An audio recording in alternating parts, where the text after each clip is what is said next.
Hi! Welcome to my featured product. Diba? Featured product. Ang ating featured product of the day ay ang stainless steel na food container. Diba? Malalim siya mga ni. Ayan. Mga 1.5 inch deep. Diba? Tapos ganito siya kalaki.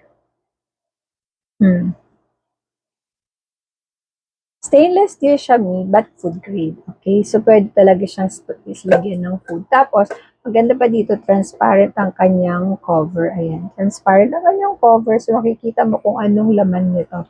Pwede nyo siyang lagyan ng vegetables, cut vegetables, mga tirang nalutong ulam, yung mga fresh na galing sa palengke na i-frozen nyo pa lang.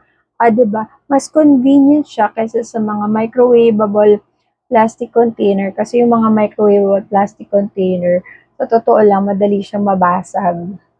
'Di ba? Parang single use, 1 to 2 use lang, tapos nababasag na siya. Kaya, switch na ako nito. And, mind you po, huwag niyo po itong i-microwave ha.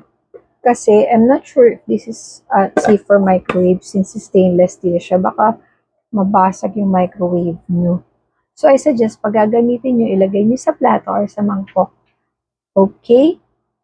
And mas maganda siya yung lalagyan ng fresh na galing sa pinamalengke nyo and lalagay nyo sa freezer. Dito na. Alright? So, yun lang mga mami ko. Get yours now. Ilalagay ko na yung link sa Yalla Basket or sa comment.